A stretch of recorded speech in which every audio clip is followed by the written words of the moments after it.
Good afternoon, everyone. Welcome this afternoon. I'm pleased to present James Blair, hacker and sysadmin. He's currently working on OpenStack, and from what I can gather, improving the development process. I'm not sure if that's true or not, but we'll soon find out. At least changing. Oh, at least changing it, okay. We can all agree on that. So without further ado, James.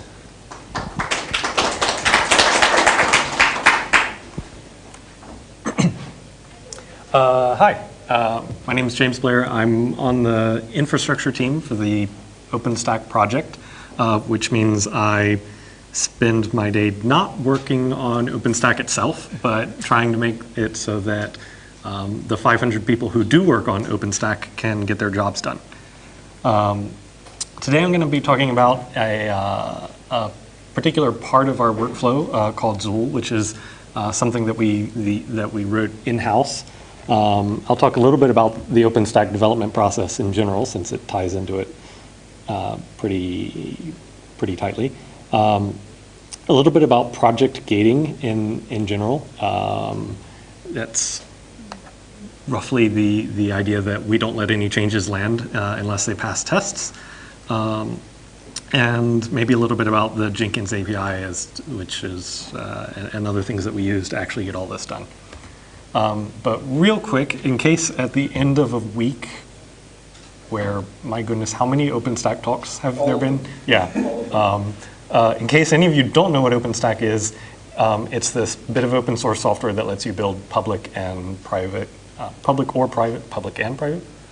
Public and private. Yeah. So who knows what it encompasses, really? Only the board can say. But it involves compute modules, networking, storage, perhaps other things as well. The idea is basically, if you can spin up virtual or possibly in the future real servers through APIs based on this, or store objects, store data, manage networks, all that sort of thing. So it's how that applies to this is it's a pretty complicated project. In fact, it's composed of quite a number of projects that all behave fairly independently, but at the end of the day, we want them all to work together. So actually, a lot of the complexity of what we're doing in the CI environment is about getting all of these projects to build together and get tested together, at the same time maintaining their ability to develop on their own individually. OpenStack has a large number of contributors, 503 the last time we counted. Most of those come from companies where they're paid to work on OpenStack, full or part-time. Over the past few years, we've been getting just a huge influx of people. It seems, every day there's somebody new working on the project. So a lot of our focus has been automating as much as we can to try to get their onboarding done quickly, as well as help them fit into the project well. The code quality from all these people varies greatly, and we want to accept good contributions from everybody, but we don't want to burden the core developers with having bad changes land and disrupting their workflow. So we're building a lot of developer automation to try to make things consistent and to facilitate, new people coming on board without disrupting the existing developers. So a big tool in our toolbox for that is the gated trunk. So that means that before any change lands in the repository, it has to pass unit tests, code style tests, integration tests, anything else we want to throw at it. By automating all of this, we make sure that developers can merge new changes from new people with a high degree of confidence. You don't have to know that that person has, you don't have to really know their history. You don't have to know whether they can be relied on to have run the unit tests before they even sent you the patch. You don't have to run them yourself every time you want to accept a patch from somebody. There's a system that does that for you, and by making it egalitarian so that everybody's patches go through this, it sort of democratizes contributions to the project. But as a developer, it's a really big help to know that you can check out the latest copy of the tree and know that it works at least as well as the unit test suite can tell you whether it works. And you can just start working on your new change and go from there without having to fix somebody else's bug to start with. So here's just a little bit more about our automation. It's a screenshot of the actual page with all of our jobs that we run in Jenkins to make sure that these tests run. Is actually getting quite large at this point. We have something like 450 jobs in Jenkins, most of which are these gating check jobs that run unit tests and integration tests and things like that. But Jenkins is the tool that we use to actually run all of these tests. But what you'll find out is that Jenkins isn't the interface that developers use because of the fact that because of the workflow that we've set up, developers actually interact with our code review system much more than Jenkins. So we have Jenkins on the back end running all of these jobs, but it reports its results to Garrett, our code review system, which is actually where developers see, did this job pass for this change or not. So a quick overview of the workflow for a developer. You'll probably be writing code in a virtual env. We've set this up so that it's really easy to get started with any project and get all its dependencies. I should say the OpenStack project has favors the Python language. All of the OpenStack projects are written in Python. So virtual env is a tool that lets you download Python dependencies into a little isolated environment on your machine. So you normally set up an environment with the project that you're working on in a virtual env, write some code, and ideally test it, not strictly required. But then you'd use a tool that we wrote called Git Review to submit that to Garrett, which is our code review system.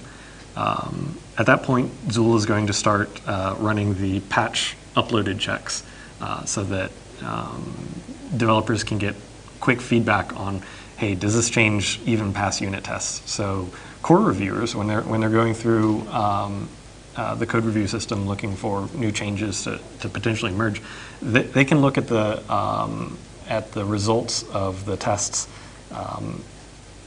shortly after the patch is uploaded, and they can see, well, is this change, it doesn't even pass unit tests. I'm not going to bother reviewing the code. Just let the developer fix that first. So we try to get fast feedback to developers and reviewers and run these things as soon as something's uploaded. Assuming it does pass checks, a core reviewer will come along and do peer review on the code. We have policies for the OpenStack projects that we need two votes from core reviewers before a change should be merged. That's not actually implemented technically. That's more of a human policy that the core reviewers should observe. Once that's met, somebody decides to actually pull the trigger and approve the patch. And at that point, we run through the pre-merge checks, which are pretty much the same as the checks that we ran when the patch was uploaded. But in the intervening time, the repository almost certainly will have moved on. And so what we want to do is test, well, if we merge this change into the state of the repository as it is right now, is it going to pass tests? And assuming it does, then we merge it. And if it doesn't, then we kick it back to the code review system and say, hey, something's changed. You need to take another look at this. So a little bit more about Gerrit. It's a standalone code review system written in Java by Google to help with the Android project. It's really flexible. It has a number of integration points. You can have hooks, like standard Git style hooks. You can do JSON queries against it. It has an event stream that you can connect to over SSH, and it'll just spit JSON data blobs out at you every time something interesting happens, so you can get real-time notifications. And it has extensible review categories. So you can have this matrix of, has this change been verified? Has it gone through code review? Has somebody approved it? Those are the three that we have. You can add as many more of those as you want. And then, of course, different people or entities or bots or whatever can vote in any of those categories. So just really quickly, the states that a patch go through in our workflow is it gets submitted to Gerrit, then we run the pre-merge checks and decide whether it's verified. The core reviewers review it, and then one of them might accept it, and then finally it gets merged. Gerrit itself has a number of triggers that we operate on, and I'll show you examples of usage of these later. But we get a trigger when a patch set is uploaded. We can trigger when a change is merged or when a comment is added. Something I left off here actually is we can get a trigger event when a ref is updated. So if somebody tags something and pushes that tag up to the repository, we can act on that as well.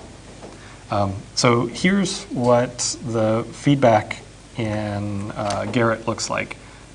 This is actually just a partial screenshot here, but you can see that over time, a number of people weighed in on, asked some questions about this, said, I like this, I don't like this, that sort of thing. All of these actually expand so you can read more. But here at the bottom, you can see that Jenkins weighed in and said, hey, this passes all of the tests. It passes it'll actually merge, it passes PEP 8, it passes the Python 2.6 and 2.7 versions of the unit tests, and then it passes our integration test as well. So we run a couple of types of jobs in Jenkins. I've already basically mentioned the check and gate jobs. Those are where we run unit tests, integration tests, and style tests on the patches. The check jobs is what we call them when we do it when a change is uploaded, and the gate jobs are basically the same jobs when we're actually trying to merge a change. We also do post-merge jobs in Jenkins. We build documentation and upload it to the doc site. We build tarballs, and we publish things to PyPy. All of those are we do that with the same systems. We just do those jobs after change is merged instead of before.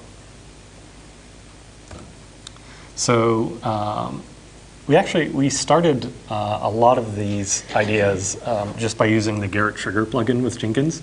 And if you're already using Jenkins and Gerrit, the Gerrit trigger plugin is still a great way to get started. Just starting to trigger some Jenkins jobs from Gerrit. But what we found is that as we increased the complexity of the OpenStack project by adding more projects, by adding more and more changes and things like that, adding more tests that we needed to run, that we weren't able to express the kind of complexity that we needed to with the Gerrit trigger plugin. So we wrote Zuul, which is a general purpose system that manages truncating as well as the rest of our automation. It's extremely flexible. It actually, I'll show you some of the primitives later, but it has very little of our workflow built into it. We set up a number of primitives and then we built our workflow on top of it.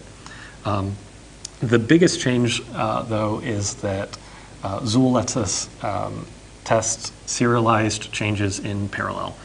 and that merits a little bit of explanation. Earlier I mentioned we want to test every change before we merge it into a project. The most correct way to do that is to literally, test a change, merge it, test the next change, then merge it. Our integration tests are taking about an hour to run these days, and you can imagine that clearly that means that if you set up a system that did that, you could only merge 24 changes in a day, and we're merging many more than that. So what we do with Zuul is we have a system that uses speculative execution to basically test lots of changes in parallel, but do so after having set them up in a sort of virtual queue of changes where they depend on each other serially. So we virtually serialize them, but we actually test them in parallel, and we assume that all of the tests will pass. If they do, that means that we can merge all of those changes at the same time. If that assumption is wrong, then that means that we have to cancel some of those tests and rerun them with the new information as to what can actually merge. So here's a little visual simulation for those of us who can prefer visual learning as opposed to textual. Here what we've got is, you can imagine that these two dots represent the commit on the head of two different repositories. So imagine you're looking at a little git DM graph, and these are the head commits. So then somebody goes into Gerrit and they approve a bunch of changes in quick succession. So they approve a change to Nova, another change to Nova, then a change to Keystone, and then another change to Nova. These two projects, Nova and Keystone, they're different projects, but we run them together in the integration test, which means that either one of those could break the other project. So we actually need to serialize changes to both of those projects in one queue.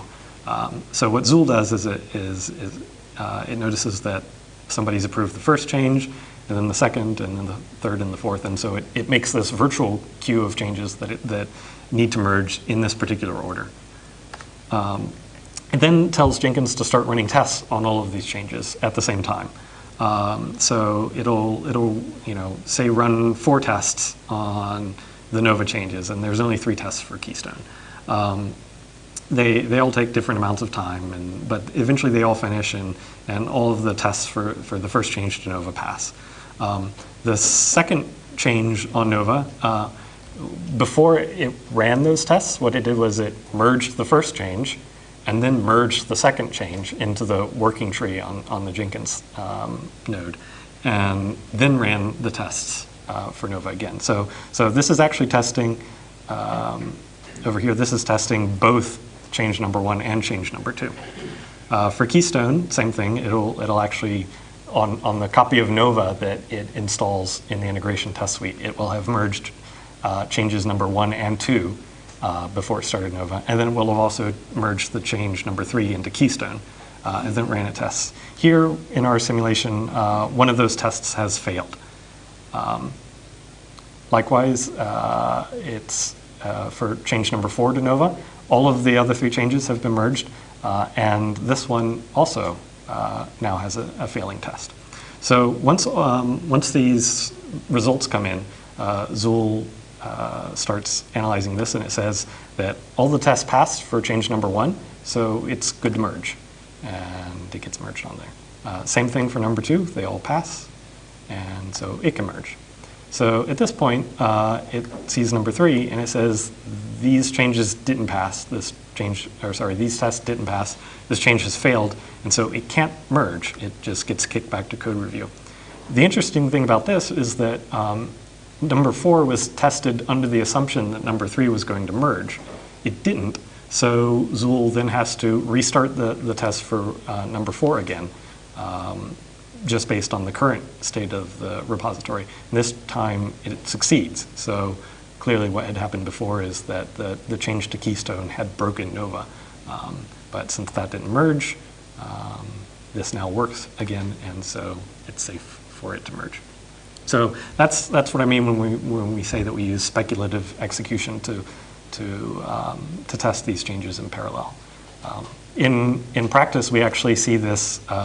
We see quite a number of changes stack up in the queue and finish about the same time, and oftentimes we see 10 changes effectively merging at once. John? Can I ask a clearer question? Sure. Just to make sure I understand what you said, please correct me if I'm wrong. If you had, these are the changes that were queued individually for the projects, correct? So Nova 1, 2, and then Keystone. Just in the order that the developers push Git review, correct? Right. So if one, Or the order they were approved. yes, yes, I'm sorry, that's what I meant. The order the core devs click +1 approve. Right. At this point, if all would be tested concurrently, but if, say, for example, Nova 2 had failed, then both of the other two would have to be retested. Yes. So if it's kind of like a branch miss prediction sort of thing. Exactly. It's expensive. Yes. Yes, it is. Okay, that's what I need to know. Thanks.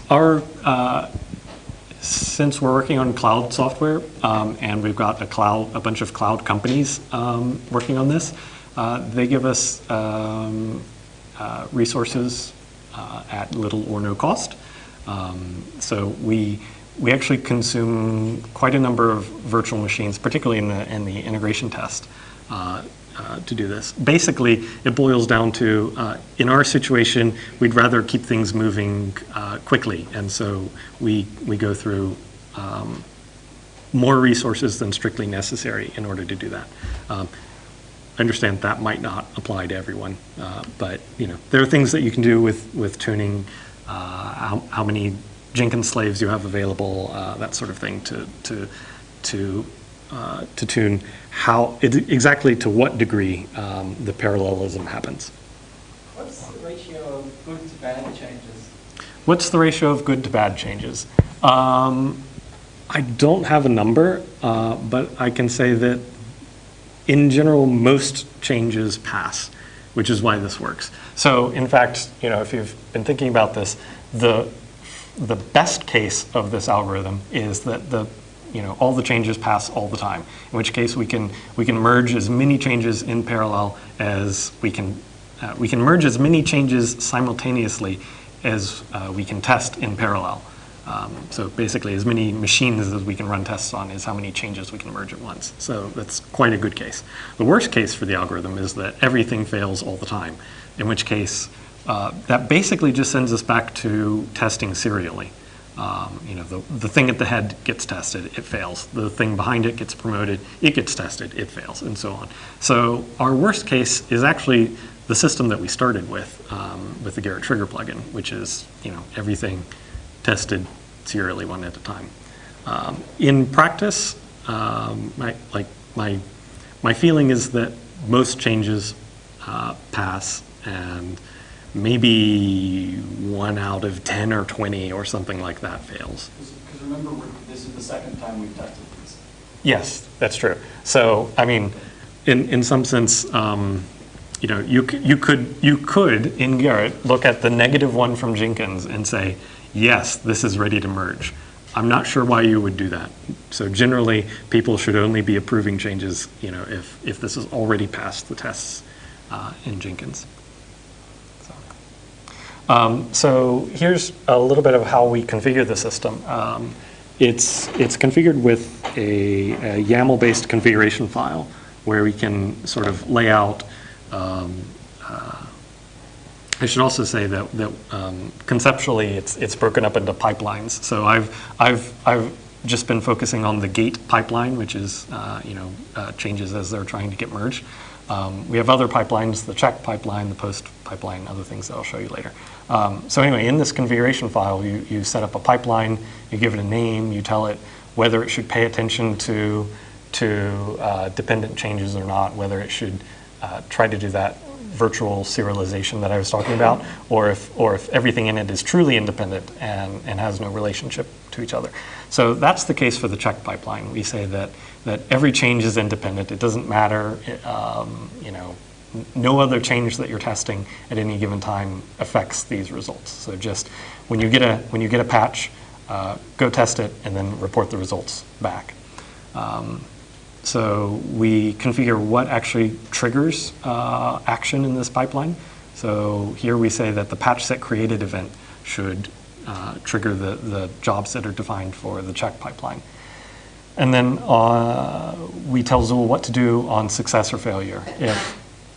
If the tests succeed, then report back to Garrett with a +1 verified vote. If they fail, give it a -1 verified.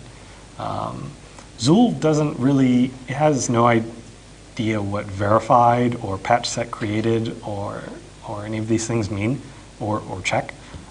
These are all, these actions just get passed into Garrett verbatim, so whatever you want Garrett to do, you can put it in here. Whatever Garrett event you want, you can put here. So like I said, this isn't, none of this configures none of these things have a behavior or action built into it. We define all of that in the configuration file. The gate pipeline is very similar, but it's a little more complicated. Here we're saying patches do depend on each other, so make sure that you pay attention to both git dependency order and the virtual serialization that I talked about.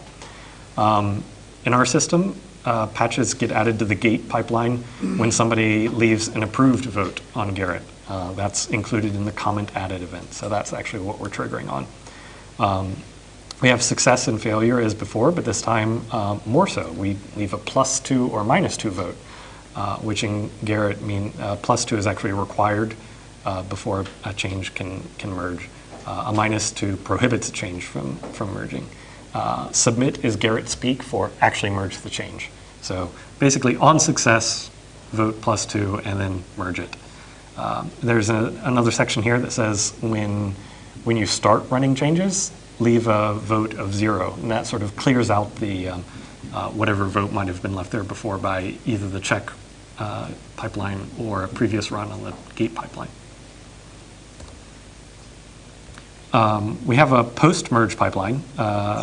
Again, those changes are all independent. They don't affect each other at all. But in this case, what we do is we run on a ref updated event, but only if the ref that Garrett gives us doesn't start with refs, which is a weird Garrett speak way of saying only run this on branches, because for some reason Garrett strips refs branches when it sends you a ref updated event. But it doesn't matter. Zuul doesn't care. We just tell it what regex to match against. And so what we do with this pipeline is we run the documentation, build jobs, and things like that. When I was writing Zuul, I was about to go in and add something to make it so that you could run jobs and not have them report back to Garrett. So basically run them silently. And at that point, that was when I realized that we actually had enough building blocks that we could start to build these things without actually having to modify the code. Basically, if you want a job to run silently and not report back, you just set up another pipeline, trigger it on whatever event that you want, and then just leave off the success and failure sections. So what we do with this pipeline is we put jobs in that we're developing. So if we're working on a new test and we don't have a lot of confidence in it yet, but we want to see how it behaves when we point the fire hose at it, we add that job to the silent pipeline, and it gets run a lot, but nobody sees the results unless they go looking for it. So, another one that we do is the publishing pipeline. So we actually have, for a number of our projects now, we do tag-based releases. So when somebody tags the project and pushes that tag up to Garrett, it runs the job in the publishing pipeline, which might build tarballs and upload them to upload the SDIS to PyPy and things like that. So in this case, what we're doing is we're matching on ref updated again, but we're matching on refs tags something. So once you've defined your pipeline, you can set it up for your projects. We have this section in our configuration file goes on forever, but here's an excerpt from it just for the Nova project.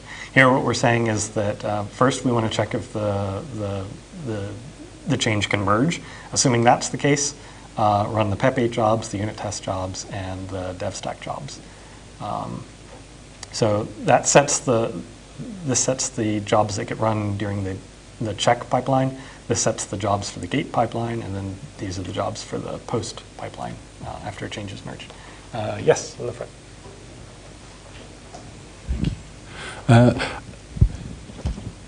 I was just trying to understand how the you're checking for style you mentioned earlier. So presumably some of those that. PEP8 checks for Python style. Okay, so how are you checking the code for style? I mean, So PEP8 is a tool that checks that things like indentation and line wrapping and things like that match the PEP8 style guide. So in Python, the standardization process for extensions to Python is the PEP process. PEP number 8 is, hey, how should we recommend people write their code so that we can all read it easily? So PEP8 is the name of the standard that defines that. It's also the name of a tool that checks whether code meets that standards and then occasionally then some. And so that's what we're doing here. We run the PEP8 tool to check if Nova meets those style guidelines. okay, thank you. This is actually slightly out of date. We don't run these merge jobs anymore. At this point, Zuul itself tries to do the merging and decides whether something is going to be able to merge or not. So that actually speeds things up a little bit. But we still have the ability to run a job, and only if that job succeeds, run other jobs, and we still use that in other places. So earlier when I cited Nova and Keystone as examples of projects that have this interdependency, Zuul automatically figures out that interdependency by looking at what jobs are run for the different projects. So both Nova and Glance run the Gate Tempest DevStack VM job, which means that what Zuul deduces from that is that they have they both are required to run that job. They are both used in that job, and therefore they have a dependency on each other. That means that they should share a change queue. So when Zuul reads its configuration in, it analyzes these and finds these jobs and says, in this case, Nova and Glance are going to share a change queue because they depend on each other in that way, and changes to both projects will be serialized together. If two projects don't depend on each other in this way, then Zuul will give them their own change queue. So if you have a smaller project that has no relationship to anything else, then changes to that will go through its own queue, and they don't have to be held up by the longer running changes for the larger projects. So here's a screenshot of a status view. Let me actually see. All right, here's the current Zuul status for the OpenStack project. We have a couple of changes in the check queue right now, but nothing in the gate queue or any of the others. But you can see that once somebody uploaded this change a few minutes ago, and we've actually had we've had time to run through. Is that live? Yes, this is live. Oh boy. So we've had time to run through some of these jobs already and get success reports. The only thing that hasn't reported back yet is the full run of the Tempest job for this change. This one is obviously a bit more recent and actually hasn't gotten any feedback yet. All right, and John. I just clicked the button. John just approved a change to Swift, so it's gone into the gate queue over here. And you can actually see the change queue. So Zuul has decided that all of these projects in this black box here need to share a change queue because they all run the Tempest test suite. The 20497 is my A. Oh. Well, hey, it passed PEP 8. This could be embarrassing for you. I'll just switch back to the screenshot that I have. So when changes, the screenshot was back from when we had a lot more red on the page, but To me, that reminds me of when I get a paper back from my teacher and it's got lots of red ink on it. So the current status page doesn't have quite as much red on it. But anyway, this is what it looks like when changes start to stack up in the gate queue. We've put in these little arrows to indicate that this one's at the head of the queue, this one's behind it, this one's behind it, and so forth. So once all of these finish, they'll merge more or less at the same time. It'll start working back from the head of the queue once this job were to finish reporting back. I don't know if does anybody here run Jenkins for their projects? Okay, then I'll talk just a little bit about the Jenkins API and how we're using it. The Jenkins API is pretty easy to use. It's a sort of REST API that gives you JSON back.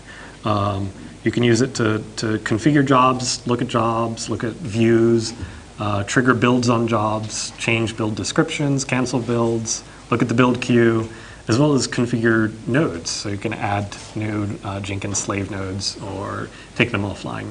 And we do a little bit of all of this in various systems of ours.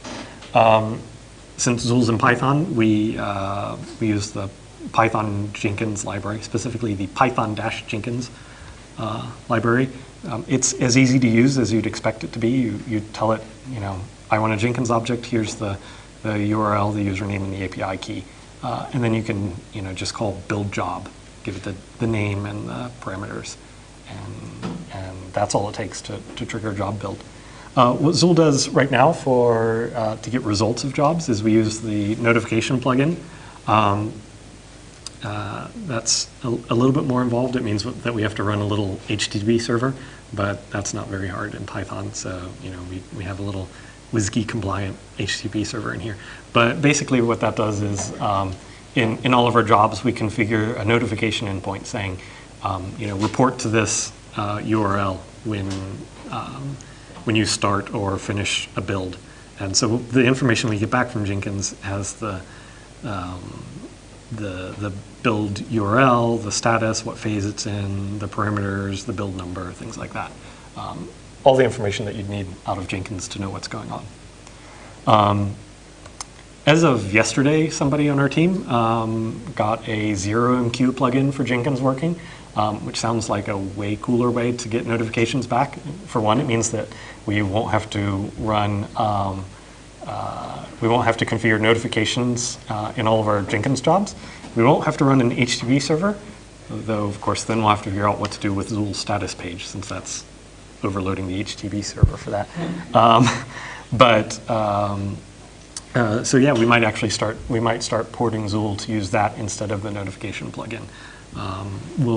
I expect that we'll import the 0MQ plugin into our infrastructure environment, and you'll be able to find it on GitHub with all the rest of our software real soon now. I mentioned Clark will probably port Zuul to 0MQ by the time we get back to the US. Quite likely. So Zuul is located here, github.com, openstack-infra/Zuul. The OpenStack infra org is where we keep all of the other really exciting things that we work on that we think that probably people looking for OpenStack aren't actually looking for. Has a Launchpad page. We host the docs for it. It's actually documented, including the configuration file format and everything. It's crazy. Hop onto Freenode and jump into OpenStack Infra if you want to chat with us about it, or send an email to this mailing list. Also, all of our slides are available here at the increasingly lonely OpenStack CI org in GitHub. So, John, another question. So what's the significance of the name Zuul? It's a gatekeeper.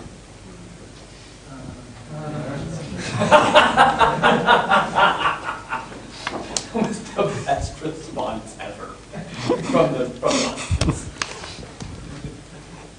Thank you. Any other questions? Yes. I just want to say thanks. Oh. You're awesome. Well, thank you. We have 5 more minutes.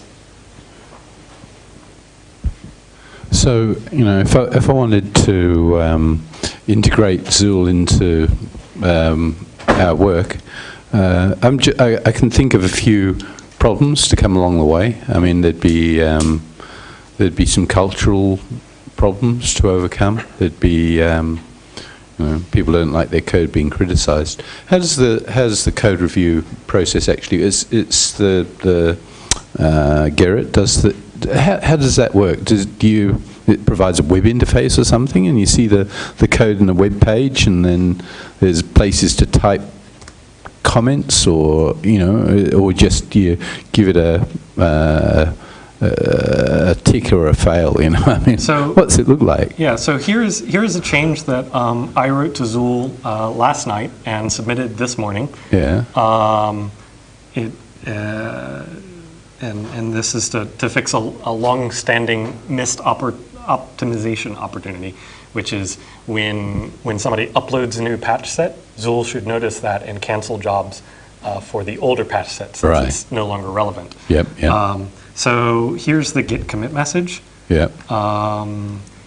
Here's where Jenkins says, hey, this passed Zuul's unit tests. Of course, the fact, as you'll see in a moment, the fact that it passed the unit tests means that the unit tests are not quite comprehensive enough yet.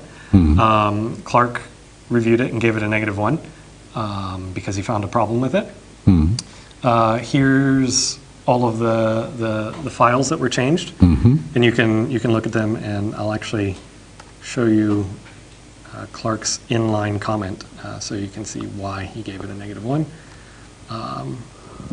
Over here, he said, hey, you know, you're calling this remove change thing here, but it's only in the dependent pipeline manager. Shouldn't it also be in the independent pipeline manager? And of course, he's right. So there's a bug in my change that I applied this to you know, the dependent change thing, which is the more complicated one, but not the independent one, which is the simpler one. So you know, I need to go back and revise this change. But you can see, you know, side by side the diff between the old and the new versions. Okay. So. And then back here on this page, you can see all of the comments that people leave on it. Okay, that's. I mean, it's if the code was written in Perl, would it be able to?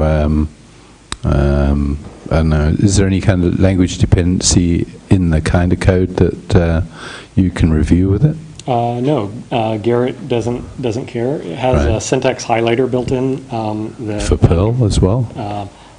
I don't know. It has, yeah. It's using a general language highlighting program. Yeah, so likely if the language that you're working with is a language, it's probably in there. Yeah. If it doesn't work, then you might not actually be programming in a language. So, Okay. Thank you. Zuul is similarly agnostic, of course. There's another question in the back. So was it?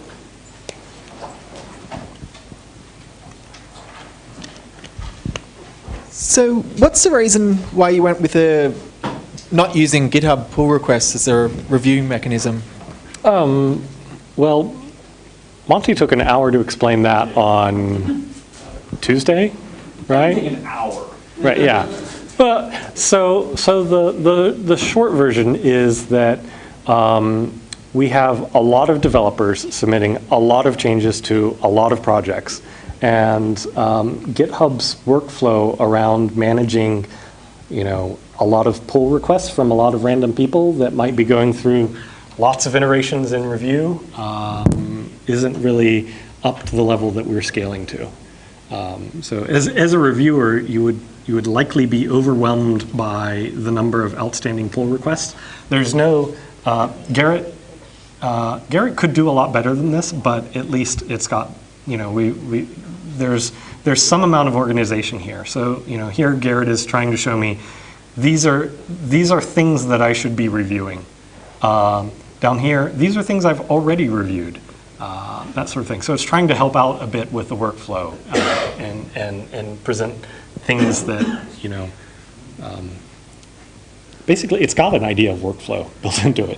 That, With the latest GitHub, you can actually essentially color pull requests to say whether they pass various levels of things. right. Unfortunately, you can't change that, and those things change a lot for us. So another thing where GitHub wasn't quite sufficient for us was in the status reporting. So here, if you've got a change where people are voting on it and it iterates over time. It'd take me a minute, sorry, to find an example that's a little more comprehensive. But you can imagine, we're of time. yeah, you can imagine that as people review and change how they think about a patch, that would the votes up here are going to change back and forth as things go on. So we needed a way to be able to see that and to see at a glance, have enough core reviewers looked at this for it to be merged, that sort of thing. And there isn't really a good way to do that with GitHub other than just reading the whole thing, and that can get quite long in our situation. And I'll wrap it up. Okay, thank you, James. Here's a gift for you from us at LCA. Thank you.